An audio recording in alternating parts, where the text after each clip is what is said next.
first we have to start by, I think, acknowledging that decolonization itself, much like how we talked about the diagnosis, it's not a fixed endpoint. As many Palestinian feminist scholars have pointed out, the same generation that thought about this prescription, decolonization is an ongoing and elastic process. It's shaped over time. It's adaptive, right, to the present, whether it's because there's more authoritarianism. Decolonization will shift and it will react to this. So Palestinian scholars, women in particular, have used global feminist frameworks that account for gender, and they've done a lot of this, much of the recent labor, right, in refining our diagnosis. Hi everyone, this is Abeer and welcome back to Faith and Activism. In this episode, I had the pleasure to speak with Thanh Nguyen, a Vietnamese American peacebuilder and researcher, currently working with Sabeel Ecumenical Liberation Theology Center. Than's work bridges faith-based activism and decolonial theory, drawing from both academic research and grassroots experience. We talked about how colonial legacies continue to shape theology and international engagement with Palestine, and how faith-based peacebuilding can be reimagined through indigenous perspectives and justice-rooted frameworks. Thanh also shared powerful reflections on resistance, solidarity, and the pursuit of collective liberation. Than's commitment to peacebuilding has earned her the 2023 Peter Yarrow Award in Peace Studies from the Kroc Institute at Notre Dame. Her perspective is deeply shaped by her academic research, creative expression, and lived experience in the region. For our Patreon supporters, Thanh shares one of her original poems on displacement and belonging and reflects on how art supports her work for justice. If you believe in the importance of these conversations, please consider supporting us on Patreon to help us continue this work. As for now, let's dig into this episode with Thanh. Hi, Thanh. I'm very happy to have you here with us today on this Faith and Activism episode. How are you? How are things going? I'm doing good. I'm really excited to be here and have this conversation with you. So this is really exciting. And Across the Divide podcast has been a really big resource for me in the recent months. So thank you for having me here. Thank you. It's really great to have you. So I know you've spoken before about how your early experiences, whether through academic spaces or other experiences, have actually shaped your path in peace building in general. So if you can walk us through the personal or formative moments that moved you towards peace building as a start for this conversation, that would be great. Yeah, I mean, it's hard for me to kind of give this linear narrative because my peace building journey didn't really begin with a lot of clarity. It began with a lot of contradiction, actually, at a very early age, before I even had the language, to describe what I was living. So I'll kind of try to think about these contradictions and these moments for you. But the first contradiction, and I think formative moment for me, was actually my identity. I'm a Vietnamese American. My family is from the south of Vietnam, which is a place shaped by the U.S. in its Cold War intervention as well as French colonialism. And my grandfather, he fought alongside the U.S. military when the South Vietnamese regime fell. My family basically fled and resettled in the United States. And they had this very deep sense of gratitude to the American empire. So I didn't grow up with this tradition of anti-imperialist resistance. I grew up in proximity to empire, actually. And so this position doesn't necessarily cohere with what you would typically think of as the third world liberationist politics that we often associate, with the global South. And the second contradiction and moment for me was actually racial. So as non-Black, non-Indigenous people of color in the United States, my community adopted many of these dominant American narratives around race and power. So in places like Versailles, Louisiana, where I spent part of my childhood, Vietnamese Americans basically settled in working class Black neighborhoods. So over time, we began to absorb anti-Black logic. So basically, for example, equating crimes with Blackness or associating upward mobility with whiteness, and then blaming those conditions around us, right, on the neighbors that we lived alongside, rather than those systems that shaped those conditions. And at the same time, I had really deep formative friendships with Black, Arab, and South Asian peers, particularly in Georgia, where I eventually spent the second half of my childhood. And it's also a site of also deep segregation, also a very racialized history of slavery.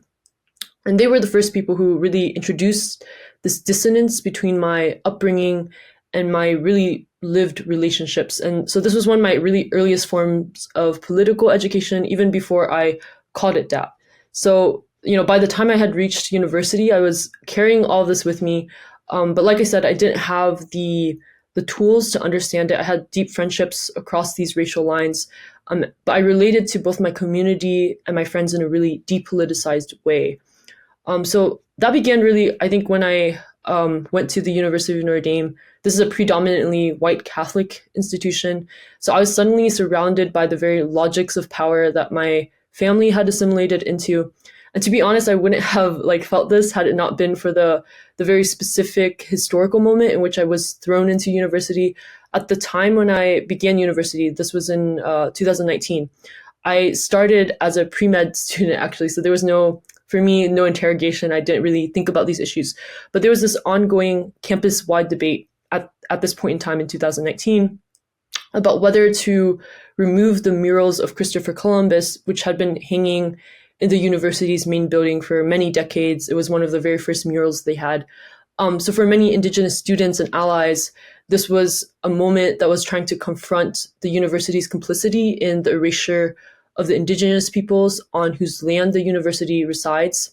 And this was such a moment of tension in my university because while students were protesting, there was also this, I guess, equal amount of mostly Catholic white students who adamantly opposed removing the mural for cultural preservation reasons or, because of some idea they had about American nationalism. And so that debate really stuck with me. It actually became a portal for me and really forced me to kind of think about those settler narratives, right, that are embedded in the university's founding. Of course, a lot of universities in the US kind of deal with these similar legacies, but it also made me think about these narratives that I had inherited from my own family about, who we were, why we were here, and then what we owed also to others.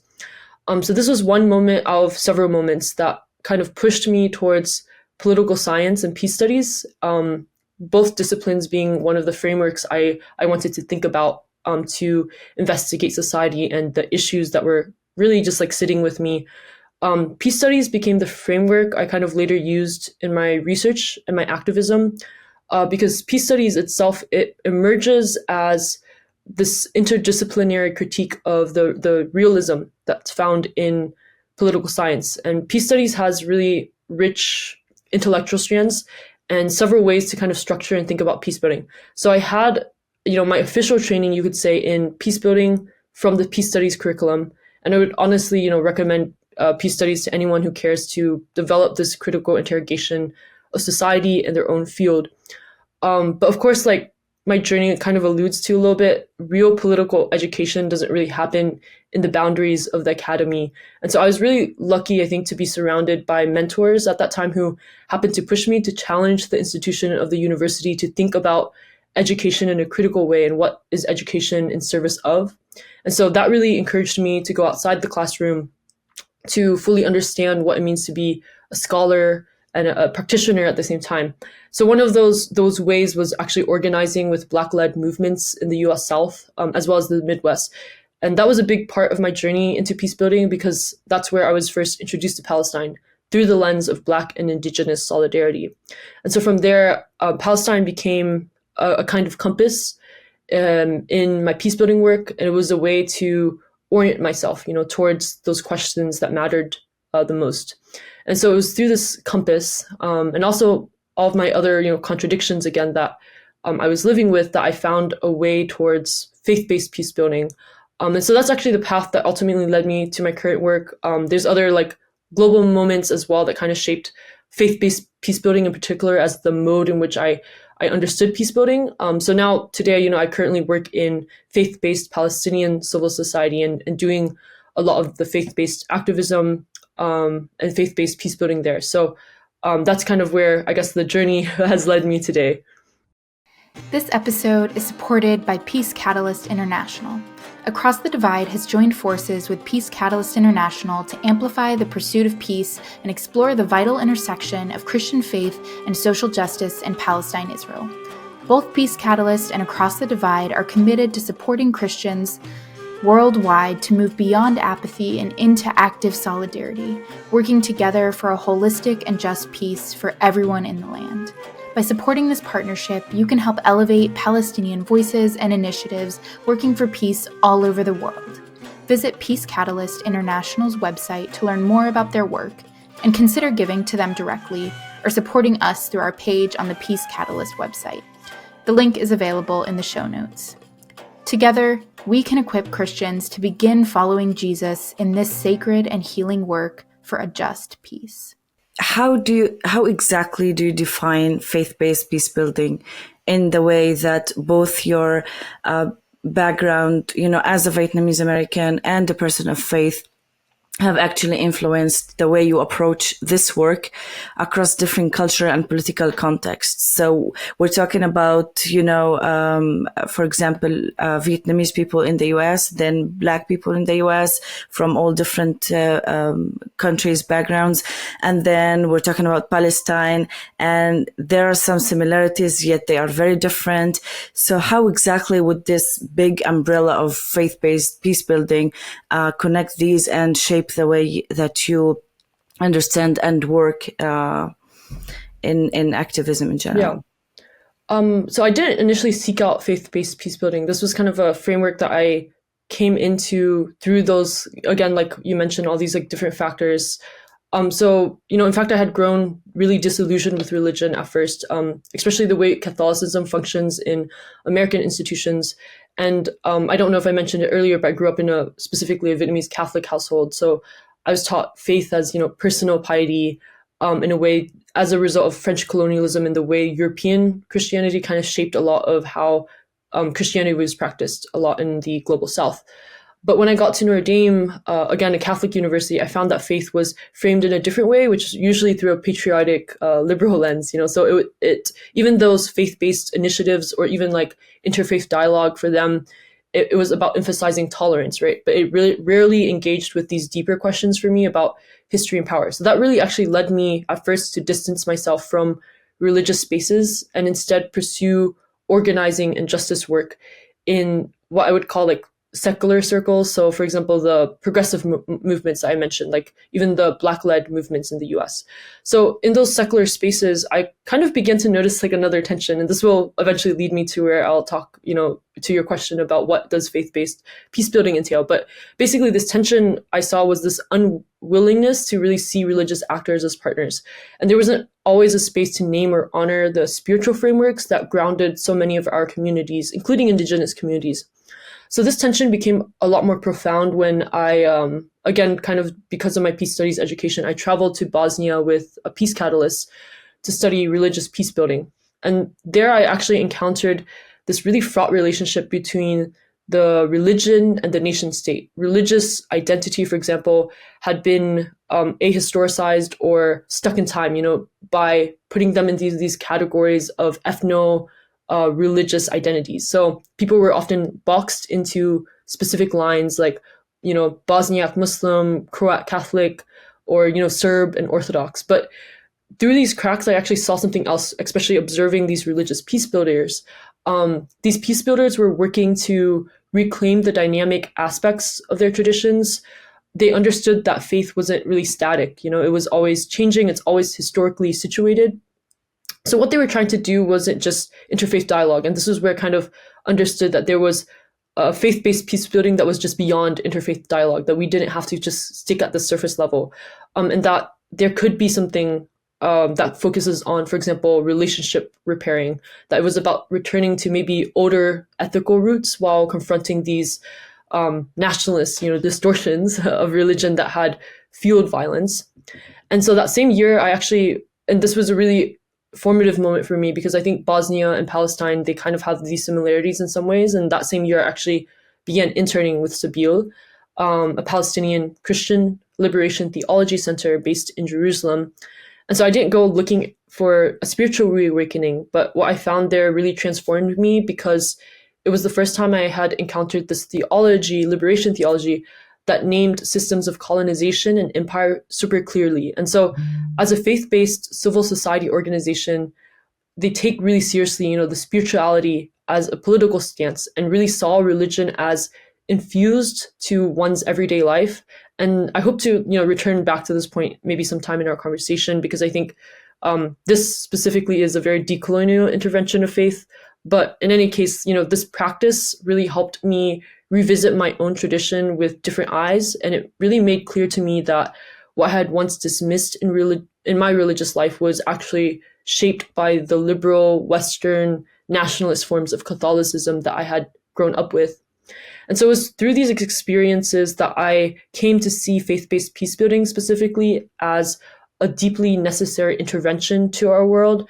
We are all constantly, in relationship with religion, because our societies themselves are shaped specifically through genealogies of Christianity. And I want to point to, there's this one scholar, Talal Asad, who I study kind of thinking about secularism and religion. He's a cultural anthropologist of religion. He helps us really think about this. And he talks about how the secular, which I mentioned earlier, in a separate, like secular being kind of a space that's separate, but in fact, the secular is a space that is never empty of religion. It's actually shaped by a lot of those Christian logics. It's embedded in European Christianity, for example. And categories like religion and secular and secularism, they themselves kind of carry this imprint of empire. So it shapes how we classify people, communities, geographies. If we just take, for example, the MENA region, colonial powers, right, used religion or religious liberty as a phrase, as a wedge to kind of dismantle the Ottoman sovereignty and the sovereignty of the Ottoman Empire that led to the downfall of the Ottoman Empire. So when we talk about faith-based peacebuilding, we're not really talking about returning to religion. We're talking about confronting those religious histories that already shape our political world. So they're already there. And that, we have to deal with that religion, whether we like it or not. So that's what I hope to keep working towards, which is a peacebuilding, a faith-based peacebuilding that takes seriously both faith and empire, and refuses this false binary between them or treats them as distinct or separate categories. So for me, this is what faith-based peacebuilding looks like and can look like. Yeah. I'm just thinking how amazing it would be if we can actually move towards that. But from your experience, how far are we? Where exactly are we? If we're talking about churches, if we're talking about our communities in different parts of the world, and maybe individuals, specifically the newer generation, where let's say we have more hope at this point regarding these topics. Yeah, well, I think first that Palestine actually brought in a different and new conversation for many people about faith and empire and peacebuilding, actually, because when you look at a lot of the Palestine solidarity movements that happened ever since 2022, actually, you kind of see this because, one of the critiques that a lot of people who are working in Palestinian liberation or thinking about Christian Zionism, for example, have brought to the forefront is this idea of the ecumenical deal, right? That, Saudi Arabia even, or the United States, or these big powers, they create these interfaith dialogues, very surface level, thinking about coexistence, thinking about peace, but in a way that minimizes and completely erases the really important questions, such as, the Palestinian question. And so this is a really big concern for a lot of people who are dealing with interfaith work and wanting to move faith-based peace buildings to something else.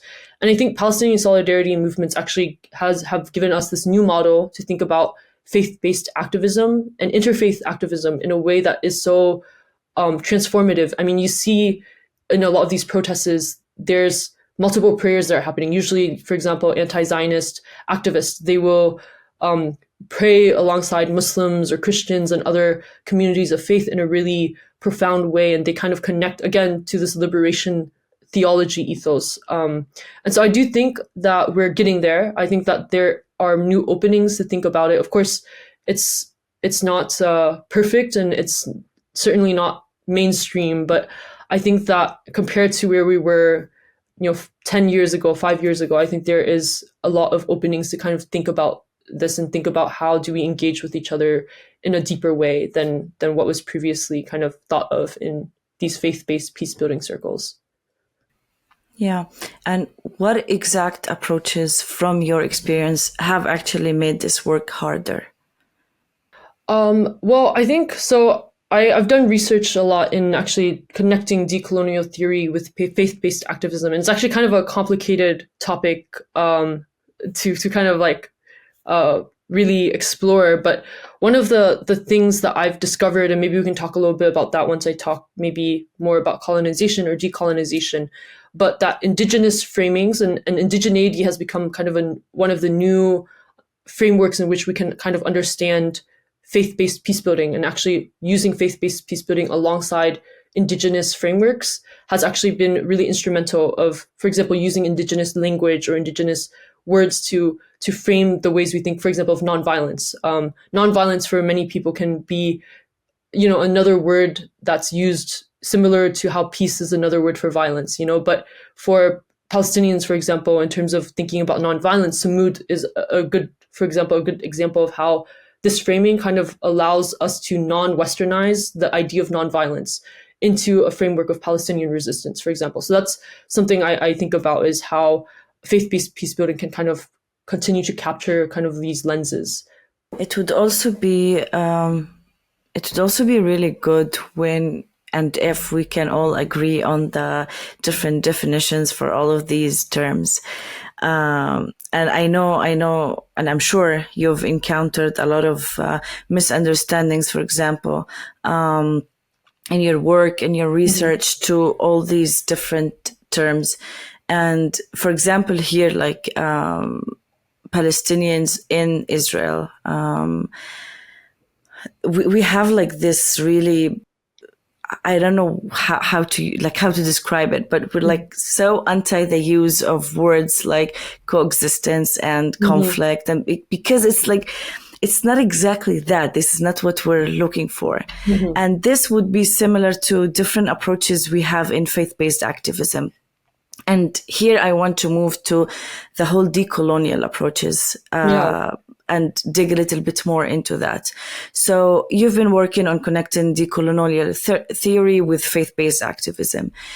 And I'd appreciate it if you can just walk us through how you understand colonization in the context of Israel-Palestine, other than the one that is very obvious, and how that actually shapes the dynamics of conflict in peace building today in general. Yeah, you're right that like understanding these terms is really important. And actually, decolonization can be seen as a really academic term. It doesn't necessarily translate well to communities who care about survival, who are focused on survival. They're not going to be, the first thing they're going to think about is not going to be, decolonization or even things that are related to that term, right? And also, I think in the midst right now, I mean, we have to recognize there is an ongoing genocide. There's so much massacres in the West Bank and Gaza as we speak. And so it's hard also for, I think, a lot of people to think about, analyzing the context of colonization or decolonization right now. At the same time, there are parties like Trump or like Netanyahu who are already thinking about a day after, where they will occupy Gaza, where there will be a vision of Palestine that does not exist.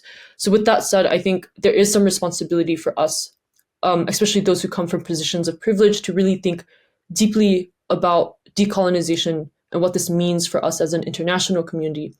And I like to think about colonization and decolonization in the form of this analogy. So let's say like you're sick, okay? And so you go to the doctor. Well, the doctor, they need to diagnose you with an illness before, he can give you like a prescription. So if you have like, strep throat, he's going to give you antibiotics. If you have the flu, well, that's a viral infection. So he might have to give you, something else. So for me, this is actually what decolonization is. Decolonization is a prescription to a very specific illness. But before you can prescribe decolonization as your prescription, you have to properly diagnose the illness. So let's talk, about the illness. What is the illness? Today, it's easy for us to immediately say settler colonialism, right? But it's important to point out that actually in the past, the naming and understanding of this illness has not always been that clear. And there's actually several historical factors for this, one of them being the sidelining of Palestinian scholars in the decades following the Nakba. Palestinian fragmentation is another factor where Palestinian society was fragmented along geographical lines in diaspora. And so there was a lot of tension kind of in those frameworks. And then another reason was the neoliberal Oslo Accords, which kind of muddled that analysis and kind of brought with it a really mainstream and perceived understanding, at least to the outside world. I think Palestinians probably had a very much different analysis, but this mainstream understanding that the illness was not settler colonialism, it was a two-state conflict. So even today, we have groups, especially liberal Zionist groups, trying to identify the problem as military occupation only, and that if you end the occupation of 67 territories and have two states, well, all will be well. And even apartheid as a diagnosis, I think that can be complicated because that also implies that the issue is about citizenship rights when that's not the case, right? So when you identify instead settler colonialism as the illness, you'll see that apartheid, occupation, ethnic cleansing, genocide, these are all symptoms of one specific illness. And settler colonialism itself, it's important for us to also think about this word and what this means historically. Itself, it's a word that actually only emerged in the last 2 decades with the emergence of settler colonial studies. This comes from the Australian and New Zealand context. But it's been used before in the Palestinian context, which I'll get back to you in a bit. But settler colonialism, by definition, is a colonialism that is concerned about land first and foremost. So it strives for the dissolution of native societies while simultaneously creating this new society of the settlers on dispossessed land. And there's a famous quote in settler colonial studies from the founders Lorenzo Ferracini and Patrick Wolf, who quote, "Settler colonialism is a structure, not an event," basically implying that settler colonialism is an ongoing set of structural violences. It's not just one single event of invasion, right? So settler colonialism as this main diagnosis for Palestine-Israel, I'm going to keep using this medical analogy, by the way, so diagnosis, prescription, but it became really helpful for several reasons. First, Israel became de-exceptionalized and put into comparison with other settler colonial contexts like the United States or Canada. And Zionism was also not seen as a special ideology, but within the context of settler colonialism, it was seen as just another settler colonial ideology, like Manifest Destiny, for example, in the United States. So this diagnosis also helped debunk the two-state paradigm that painted Israel and Palestine as equal adversaries.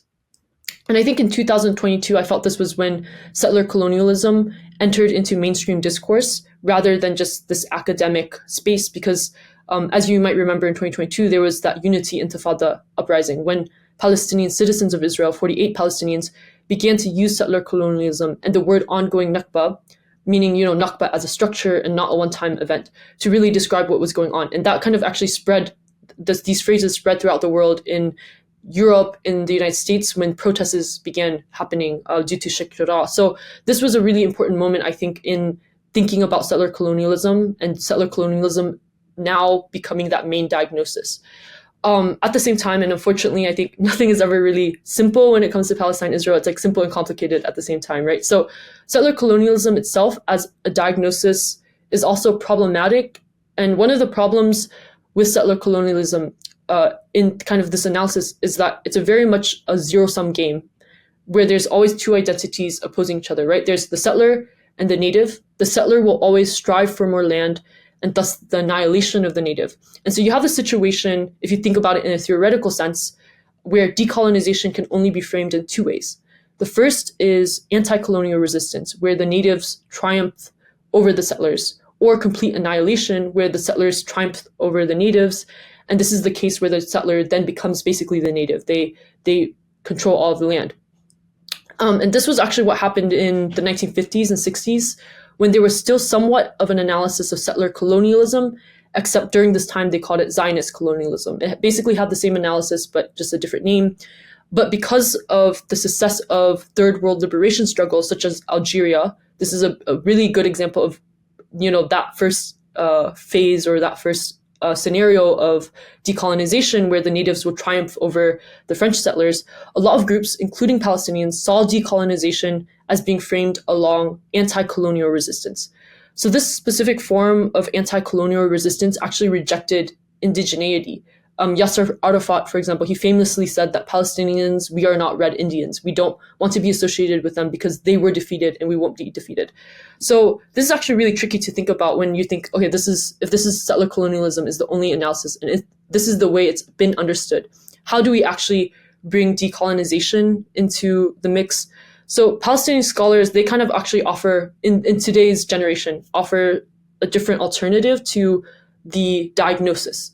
Most of the scholars which I'll be talking about, are mostly Palestinian women in diaspora. So think Nora Arakat, Lila Abu Lukhod, these people who might come from either a North American context or at least a more privileged context where they have access to knowledge production. And especially the Palestinian scholars who come from North America, a lot of the upbringing came from observing grassroots mobilization between indigenous non-American groups or North American groups and Palestinian groups. And so they recognized a really important development, which is that indigeneity has increasingly become this shared political category between Palestinians and other indigenous groups around the world.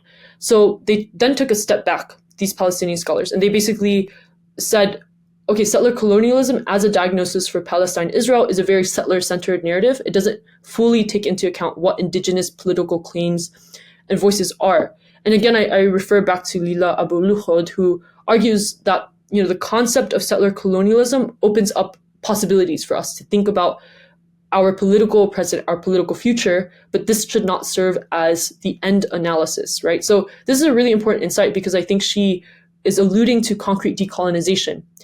And going back to this answer of, what is colonization in the context of Palestine-Israel, I think the most correct analysis at this point in time is settler colonialism should be framed within a larger framework of indigeneity. Because if it's framed and in relation with indigenous perspectives and indigenous political voices, it no longer becomes a settler forward narrative, but rather it becomes this political project that entails justice and liberation. So that's what I think colonization is. We can talk a little bit more about the specifics of that, but currently this is what the scholarship is alluding to and pointing towards. How exactly would we, in this case, diagnose the current illness? For example, we were talking the example I mentioned about, the term of coexistence. The way we understand it here is different from the way that the Palestinian in the West Bank or Gaza or East Jerusalem or even somewhere else in the world would understand it. Same for other terms. And then you mentioned 2021 May events, what we call Habbat al-Karami, the uprising of dignity. And it did change a lot. As you mentioned, it was, I still remember it, it was yesterday. It was all over the streets. It finally felt like there is unity, like we're trying to do something. And then, of course, in this case, because it's a military regime and occupation, it made everything stop within 10 days. And then many people are still in jail today. They still have to serve 10 years of imprisonment. So it was like a stop to that understanding that we had of maybe adopting the term settler colonialism in that case, and maybe calling, of course, not maybe, but also calling for it to stop in a way that was only possible for people here, which was just going on the streets, whether what they claimed was forms of violence, but we all know that 90% of that, if not even more, was just peaceful demonstrations. And with everything you mentioned, talking about it in, also academic way, and trying to interpret it in our reality, we get more confused. We're like, it's everything. It's not only that, it's everything. And I like the fact that you mentioned, okay, but here maybe we have an umbrella and then everything can come under it, but they're all symptoms to the big illness. What's the prescription? Yeah, so I want to emphasize again that, and you're right, that there was a lot, and again, we kind of think about Palestinian fragmentation and how this has, even though the Unity Intifada and these uprisings, they pointed specifically to this problem, and they were like, we will this is about unity, and this was kind of the main narrative that they were taking. Still, we see these, fragmentation happening, and of course, now with the genocide and all the things that are happening with ethnic cleansing, it's hard now to even kind of think about this. And I think this is where we go back to the diagnosis of settler colonialism being a global phenomenon. And in the ways that Palestinians around the globe are also taking this mantle to think about these issues and thinking about how to concretely work with Palestinians, in 48, in 67, in Gaza, all this to really continue to think about this. So the diagnosis really is settler colonialism within indigenous studies and kind of thinking about the global frameworks of this, because genocides have happened for indigenous people everywhere multiple times. In the US, this was like hundreds of genocides. And so this is, I think, one of the biggest accomplishments and biggest, I guess, progress for thinking about this diagnosis is really moving that into indigenous studies and bringing this into a comparative focus. And this is where I think the term collective liberation really took a more popular turn, I guess, in movements where people then began to think about collective liberation. Of course, it's been talked about, but I think it's been a stronger framework to think about this issue specifically. So that's maybe one intervention I can kind of offer for you, which I feel it's still muddled, so I apologize. But hopefully it kind of begins our conversation on that. Yeah, I'm also definitely sure that every day we'll be exploring, new understanding and definitions and to all of this. So it's just great to work with what we have now, especially seeing how far you've achieved until now into this and offering all this new and really clear approaches and understandings. So I want to ask about when we shift from analyzing colonization to imagining decolonization, especially in faith-based peacebuilding. What does that future look like to you? And I want to focus more on what practices or shifts are needed to move from critique to meaningful transformation. So it's not, the beautiful future we all want to have, but it's more reasonably discussing the different ways and practices that can actually get us there. Yeah. I think first we have to start by, acknowledging that decolonization itself, much like how we talked about the diagnosis, it's not a fixed endpoint. As many Palestinian feminist scholars have pointed out, the same generation that thought about this prescription, decolonization is an ongoing and elastic process. It's shaped over time. It's adaptive, right, to the present, whether it's because there's more authoritarianism. Decolonization will shift and it will react to this. So Palestinian scholars, women in particular, have used global feminist frameworks that account for gender, and they've done a lot of this, much of the recent labor, right, in refining our diagnosis. And it's only natural then that they also formalize many of the current directions of decolonial practice today. So to me, like the future of decolonization, especially within faith-based peacebuilding, first it makes space for these scholarly and community-based interventions. And there are several key elements that I would like to highlight, in this current formulation of decolonization that I think are important when we think about these concrete steps. The first, and I think the biggest aspect that I would call the decolonial prism brought to the table, is knowledge production as a form of anti-colonial praxis. So pedagogy, right, itself can be a form of resistance. And Palestinian scholars and youth today, as an example, are at the forefront of generating new indigenous ways of thinking that reject these settler frameworks. And so their work itself is a form of decolonial work. It's an act of intellectual sovereignty, and it's trying to do the work to denormalize colonial assumptions about knowledge, power, and truth. And this is such a big shift because what you saw in the 90s and 20s and 2000s, and the reason why the Oslo Accords kind of became so popular was because much of the people dominating the scholarship were, Europeans, were Americans, were Israelis, so they were not bringing to the foreground frameworks that were actually important for the people who are oppressed or marginalized.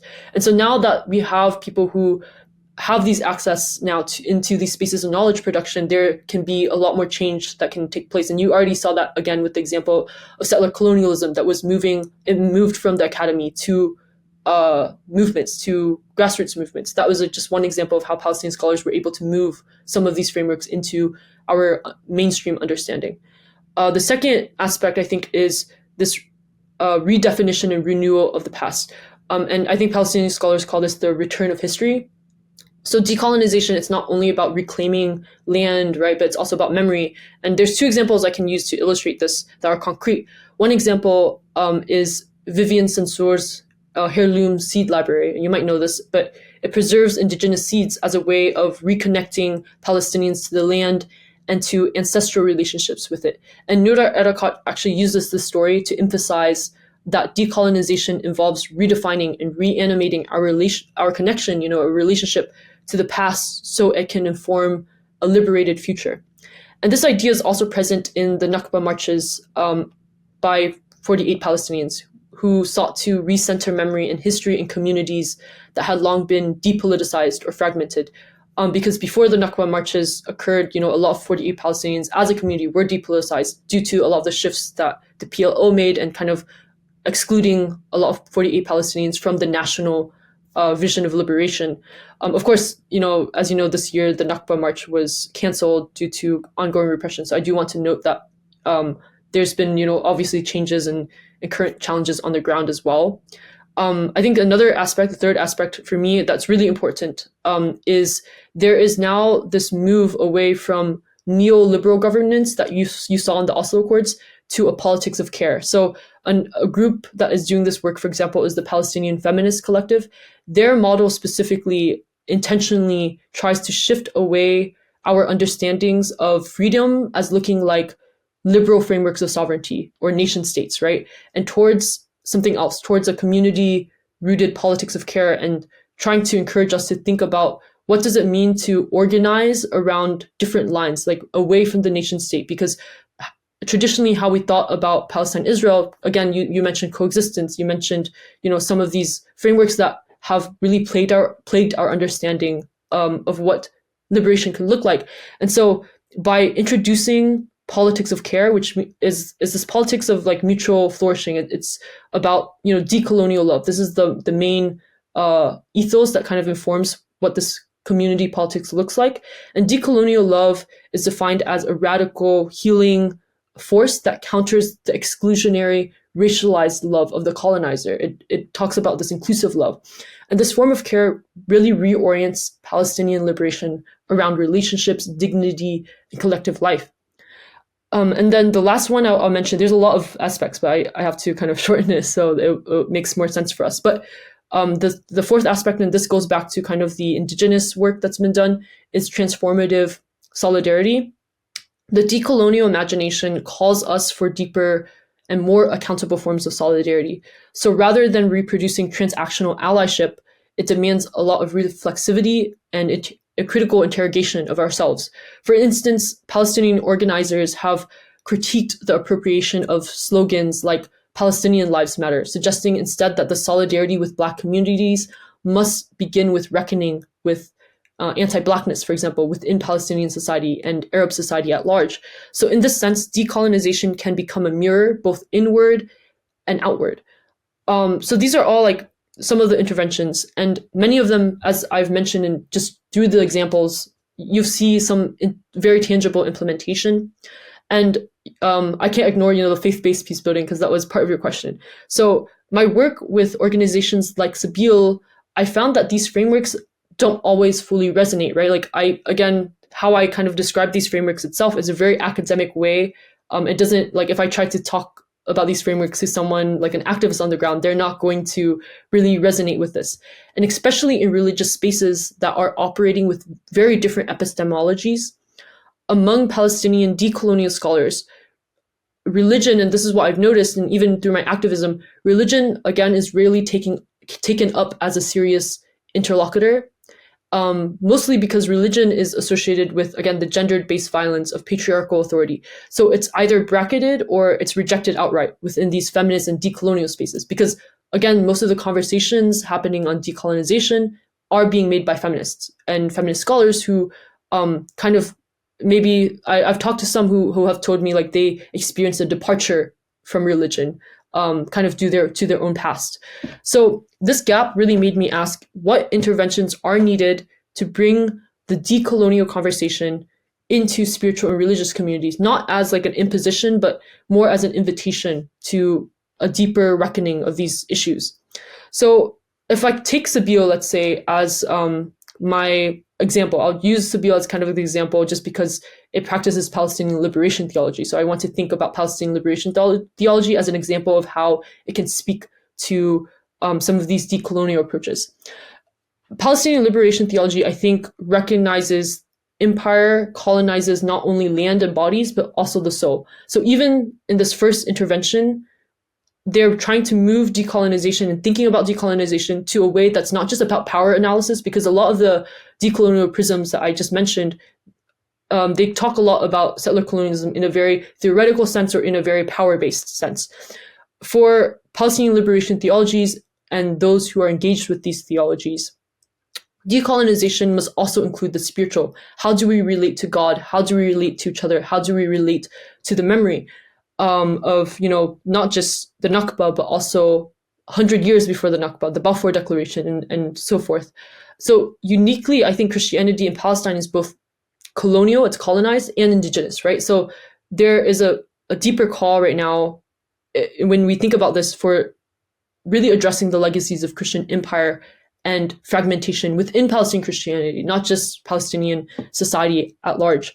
So at Sabeel, one of the things, and I think I talked a little bit about this earlier, but I encountered this grammar of resistance that was grounded in lived faith rather than borrowed frameworks, right? So I mentioned Sumud, Intifada, Kumi. Kumi is another word that emerged from actually Sabeel context. These are not generic terms, right? But they actually carry the weight of Palestinian identity and a spiritual agency. Sumud, this is translated to steadfastness in English. Of course, this is not the full meaning, but in a Palestinian Christian context, it's practiced theologically. It's embodied actually in figures like Mary as symbols of both spiritual and political endurance. And Sumud is used in Sabeel Bible studies, for example, to kind of think about women Bible studies, to think about Mary and other figures in the Bible. Similarly, Kumi is a phrase reclaimed and used by Sabeel and was actually drawn from the story of Jesus raising the young girl in the Bible. So here, Kumi signifies resurrection, and it's resurrection not in an abstract spiritual metaphor, but just it's a lived call, to rise in the face of dispossession. So in reclaiming Kumi, Sabeel demonstrates that there is an indigenous intellectual sovereignty that can be found not only to critique, but also to generate hope and cultivate this forward-facing political imagination. And so these indigenous frameworks, this is actually where I want to focus, I think in terms of the future conversations of decolonization, this is where I think a bridge can happen between what I said were feminist decolonial spaces and then these spiritual political spaces that are inhabited by actors like Sabeel. And these indigenous frameworks, I think, can challenge both the secular religious divide I had talked about earlier, and then these colonial hierarchies that are embedded in knowledge production. So they allow for conversations that do not dismiss faith as, regressive or patriarchal, but recognize it as kind of a living source of resilience and political imagination. And so what I want to kind of end this with is that it demands this conversation, this specific bridge, demands that we attend to the multiple forms of intellectual sovereignty that's emerging from Palestinian life.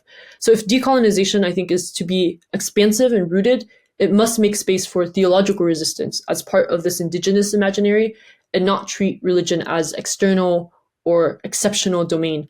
And so in this way, faith-based activism, which if deeply embedded in community and practice, can open up new terrains for us to think about how to be decolonial. Because again, decolonial cannot be the term that we use for all of our thinking in theology, right? We need to kind of think beyond that. If you think the work we're doing here at Across the Divide is important and the conversations we're having are necessary, then I invite you to consider becoming a patron of the podcast, a monthly supporter of Across the Divide on patreon.com/Across the Divide. You can support us for as little as $5 a month and get access to various kinds of premium content like extended episode conversations, merch options, and the ability to have conversations with us and other Patreon supporters. You could also join us in frequent private meetings where we discuss previous episodes and plan for future conversations together on the podcast. So join the small and beautiful community of Across the Divide by signing up on patreon.com/across the divide. Also, from what I hear, faith-based activism in this case, it's more of the bridge between this whole academic and grassroots movements on the ground, because it is inspired by the academic approaches to actually do the work on the ground. I always wonder about the different people always like to compare, and that is one thing I'm sure you've encountered a lot. Comparing our struggle to other people's struggle, our understanding of, colonialism, the fact that, Western colonialism is all over the world, to all, to many different countries and regions. So in this case, my struggle would be similar to the one that people have in other places in Asia or in Africa or this or that. We understand that this is not correct, but focusing on Palestinian liberation theology and, for example, other liberation theologies, I'm not gonna choose at this moment, but where exactly and how exactly is, especially the fact that we're talking about Palestine today, it's 2025. We know that the way we talk about other conflicts, maybe if that's the word, or crises, or it's something in the past usually. I'm not saying that there are no current ones. I'm just saying that currently Palestine is the one that is more, let's say, urgent, or I don't know, like more talked about in the world. So with all of this, with everything you mentioned in these approaches, how exactly is this comparison working or not working in this case of Palestine? So like I mentioned, the comparing, because actually Palestinian liberation theology, it's not the first liberation theology. It actually took a lot of the inspiration from Latin American liberation theology. And even before that, and I wish there was more conversation that happens between Palestinian liberation theology and Black liberation theology, but Black liberation theology also emerged from a similar context where,